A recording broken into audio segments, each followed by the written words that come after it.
A gost Beogradske hronike je dr. Zoran Ilić, psihijatar. Dobar dan. Dobar dan. Vidim da je napolju još uvek dan. Ja sam na početku postavila negde pitanje. Postoji li recept za uspeh na prijemnom ispitu? Da.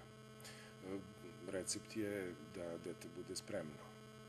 Spremnost određuje ne samo znanje, već i psihološka priprema, odnosno znanje postaje beskorisno ukoliko je čovjek dete pod stresom i strahom.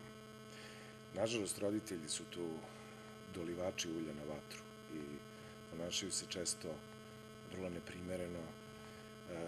Znaju da je situacija stani pani i da život deteta i budućnost deteta zavisi od toga koju će školu kasnije upisati. Matura, mala matura, je prvi veliki test. Međutim, hvala Bogu da deca imaju dosta veliku spremnost, dostupnost informacija, ogroman broj testova koji su polagali u toku celog školovanja i na neki način priprema. Te mladi, zahvaljujući svojim godinama, uspešno savlađuju i tako teške stvari kao što su matura ili prijemni ispit. Ali vi kažete, roditelji tu najčešće greše. Roditelji vjerojatno greše iz najbolje namere. Šta je put? Dete sve nauči, ali mu treba još nešto. Ne možemo da kažemo sada da je onaj faktor, ali jeste sigurno i to, sreća, da baš bude taj dan, pa da mu sve krene kako treba. Nekada se dogodi da neko sve nauči i da prosto bude blokada. Da li je bolje nekako smirivati strasti ili dolivati ulje na vatru, ono što se kaže? Svakako je bolje smirivati strasti. Kako? Tako što ćemo verovati u dete, tako što ćemo malo više slušati dete, tako što ćemo planirati kako će izgledati psihološka priprema deteta. To se ne radi u školama. U školama uglavnom se sve zasniva na znanju.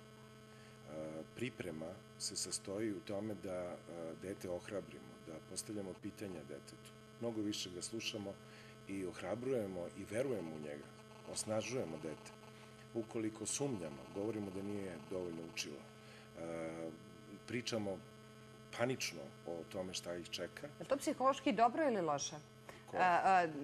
Kada vi vidite da neko uči, da se neko trudi, a vi ga, ono što bi se reklo narodski, još ubijate u pojem pa kažete ne, to nije dovoljno. Treba to više, može to više. To loše?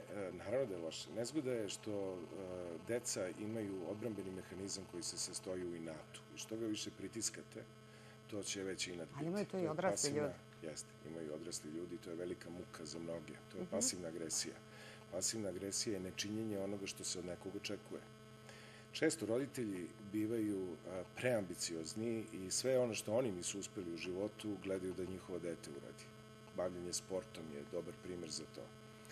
Kada je situacija kritična, kao što su prelomni trenuci prelaska u srednju školu, odlaska na fakultet, onda je strah roditelja taj koji se preliva detetu. Dobar roditelj je zadovoljni roditelj, isto kao i profesori. To je sad malo teža situacija sa zadovoljstvom profesora. Ali i sa roditeljima? Pa budite realni.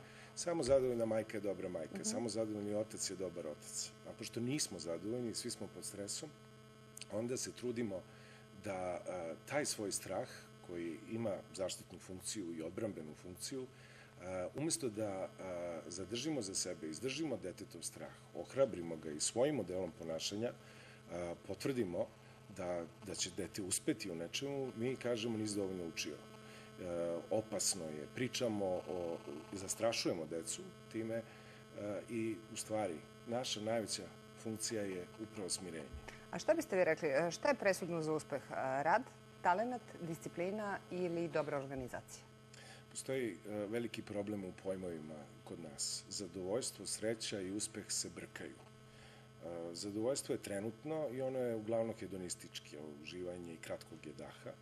Sreća je nešto duža, ali ako traje dugo, po definiciji nije sreća. Međutim, mi maštamo za nekom velikom srećom, a uspeh je vrlo subjektivna kategorija i ona je određena vrednostnim sistemom našim. To znači da su materijalna dobra, koja mi smatramo uspehom, ili visoki položaj u bilo čemu, ultimativno najvažnija stvar. Materijalna dobra, kako kaže Schopenhauer, jednu zanimljivu stvar, bogatstvo uopšte, je kao morska voda. Što više pijete, to ste žedniji. S druge strane, sve ono što su svakodnevne stvari mi ne primećujemo, mi težimo nečem velikom i iscrpljujemo se u toj težnji. Tako da želja za srećom je najveći uzrok nesreće.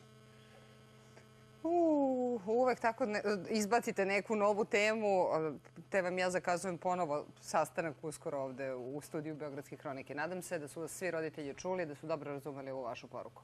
Verujte u svoju decu. Hvala što ste bili moj gost danas.